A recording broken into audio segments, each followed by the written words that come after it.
Hi there, my name's Michael Morris and I'm the Technical Director of The Conversation, and I just wanted to give you a bit of a behind-the-scenes look and show you some of the technology that exists behind The Conversation. So firstly, what is The Conversation? It's an independent source of analysis and comment written by experts in their field, collaborating with professional editors. So if you look here, we have an article by Ian Lowe with a disclosure statement and a Creative Commons license, and Ian Lowe is a professor with a full profile at the School of Science at Griffith University.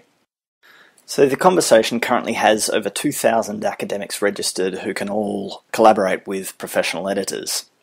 The problem domain then of The Conversation is, how do we make everything as efficient as possible for our editors so they can spend the most amount of time collaborating with academics, and how do we make the writing experience as easy as possible for academics to also help them with their writing, because basically at the end of the day that's what the public sees. With those things in mind, we developed a system that is both easy to use and as fast as we can possibly make it for editors to get the job done. What you're looking at now is the page editing side of the site. This is how editors actually program the homepage in the morning and also the section fronts. As you can see, you can drag and drop articles, you can simply click on headlines to retouch them if they need to be made shorter for the web, and you can also adjust the lead here if you need to.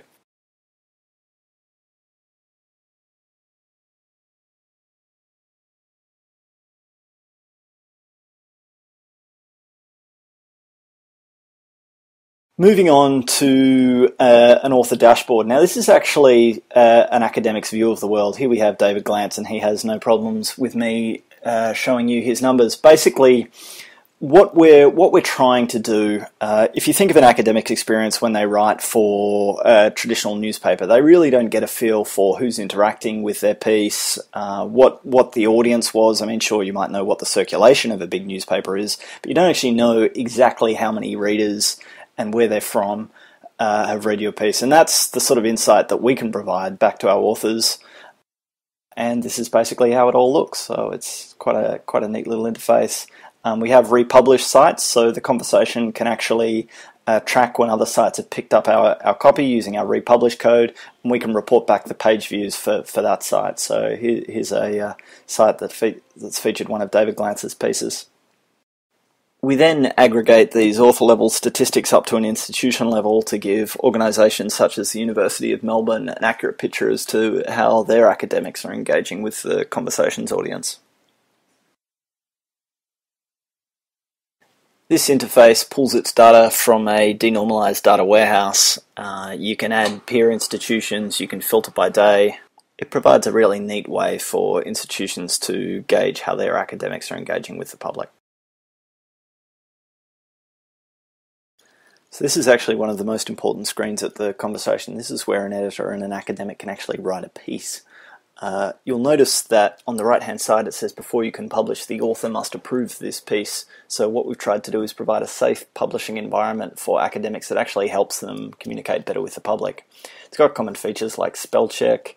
There's also a readability check-in here, which analyzes a body of text and lets you know at what grade level can people read that text.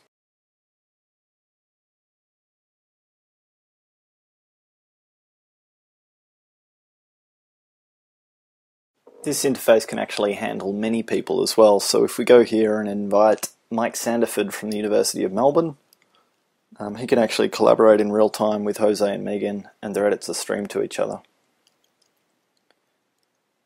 Now we're still ironing out the final kinks of this interface. It's actually still in development, but it's expected to hit production in the next week or so.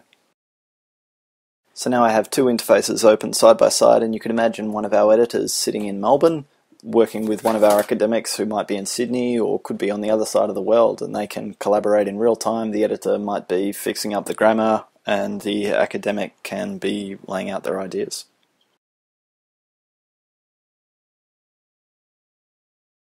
Lastly, this is the interface that we made for scrubbing through past versions of articles so you can see who's made what edit and when.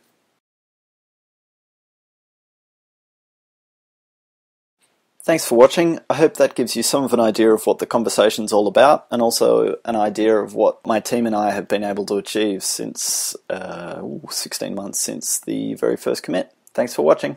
Cheers.